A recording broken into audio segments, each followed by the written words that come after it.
What's going on, guys? Steve Pulaski here, come back with another review, this time of Danny Boyle's Trance, his latest movie.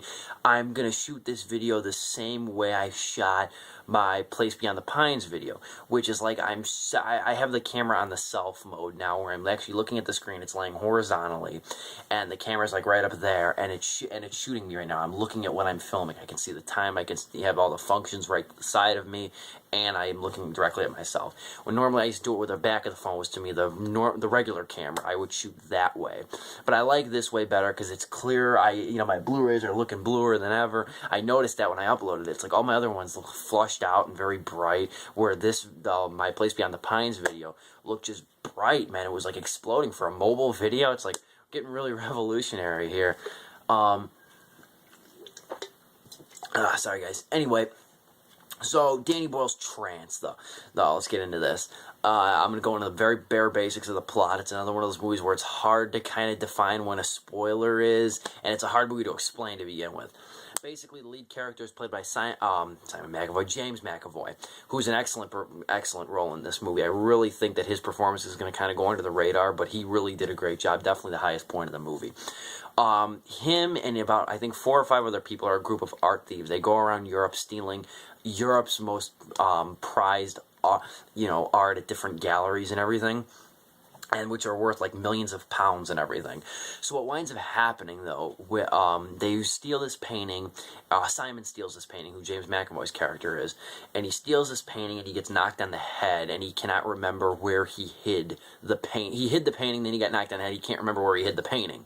So his boss, Frank, played by Vincent Castle, hires a hypnotist to try and get him to get in touch with himself and his unconscious, in a sort of a Freudian way, I guess you would say, to try and get the memories back on where he hid the painting. The hypnotist is played by Rosario Dawson, who you would know in the movie Kids, Larry Clark's excellent movie. Talked about that in my Spring Breakers review. Clerks 2, she's been in a bunch of different things. She's an excellent actor. I love our actors. I love her too. But that's all I'm going to get into it. When they start using the hypnotist lessons, and they start using hypnosis, it gets very odd, peculiar. It becomes a very strange, dizzying art movie, okay? No pun intended. But honestly, though, I like this movie to a certain extent, okay? This is my second Danny Boyle movie I've seen. The first one was his Oscar-winning movie a couple years ago, Slumdog Millionaire. And that was good. I liked it. That was actually very good in parts. It was, I think people were kind of blown away in it, because I always say that 2008 was a kind of a crappy year for movies. And people, and it is rightfully, and that one won Best Picture, which is good. It's a good movie. I liked it, but I didn't love it, though. I think it's more cliche than people think. I think that, like, the fact that it focused on a part of the world that we kind of like put, put in our blind spot, put in our rear view mirror, that I think because of that, it was sort of neglected, that it was kind of a cliche coming-of-age story. I liked it, though. It was a great Danny Boyle movie, and it had a nice, really wide range of expression. It had a lot of great angular shots. There was a lot of rhythm to it.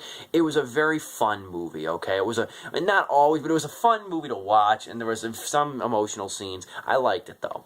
Trance, on the other hand, is a very different movie. It's, again, Danny Boyle exercising his right to dab into a bunch of genres and make a film that has no genre. I guess you could call this a psychological thriller. I guess you could call Slumdog Millionaire a drama, but those are very oversimplifying. If you've seen both of those movies, you know exactly what I'm talking about.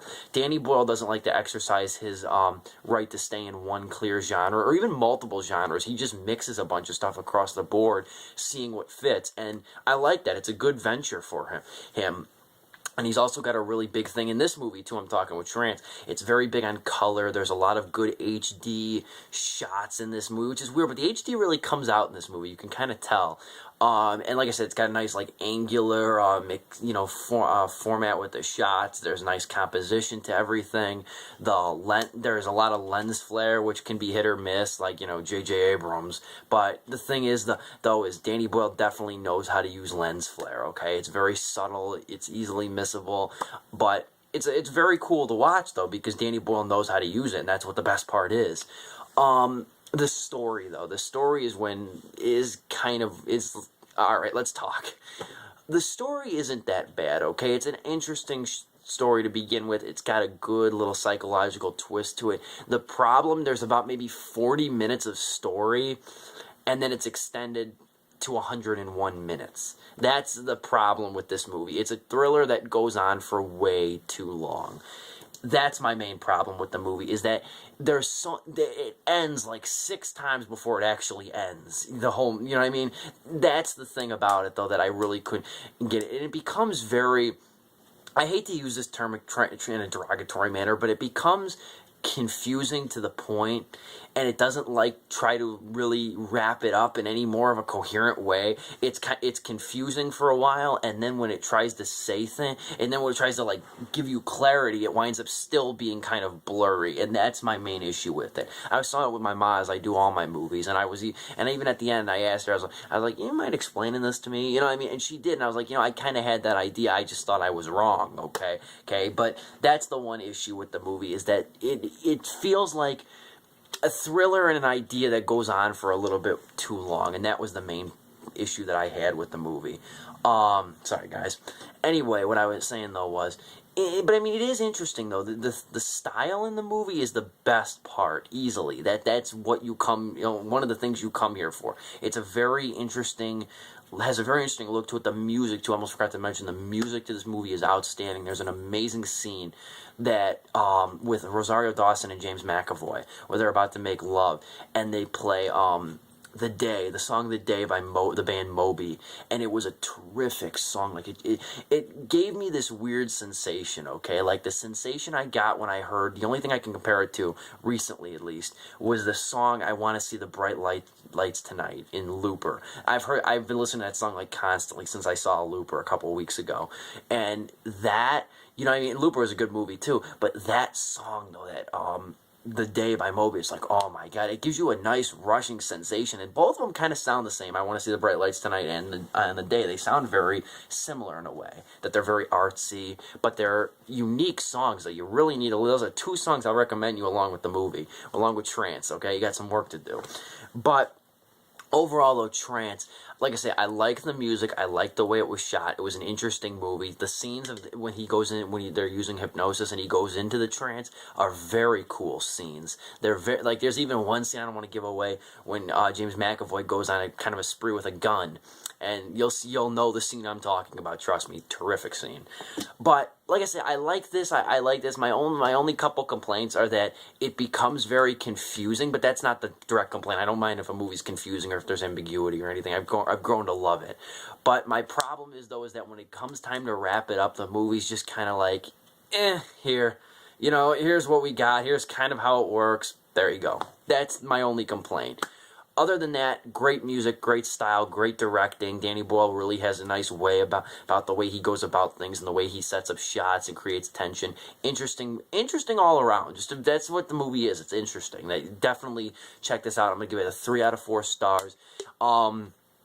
I don't know how many theaters it's in. I think it's in a couple hundred. It was out last week, but I couldn't see it. I was busy. I could only go see 42, the Jackie Robinson movie. I told you I had to take my ACT last week, which I'm still nervous about what I got and everything. I got to take another one this week, too. I got to take another one on Tuesday, I believe. God, priorities. Anyway, other than movies, next week, like I said, I'm still thinking about what I'm going to go see. The one movie I've been kind of tossing my head around that I want to see is another one that I did mention was Home Run. It's this new faith-based Christian movie, which I don't like religion, but I have an interest in that movie. It's either going to be that, I'm either going to go see Jason Bateman's Disconnect, or I'm going to see Pain and Gain, the new Michael Bay movie, which I'm leaning towards. Anyway, though, guys, thank you guys for watching and for subscribing. Sub if you haven't, like I was saying. Also, don't forget these video reviews serve as a companion piece to my written reviews. You will not get my full opinion in these video reviews. In order to get them, you have to go link below, click the written review, read it. I'd love to hear feedback too, guys. Don't forget, I'm really open to feedback. I encourage it. Thank you guys for watching and for subscribing, and I'll see you later. Bye.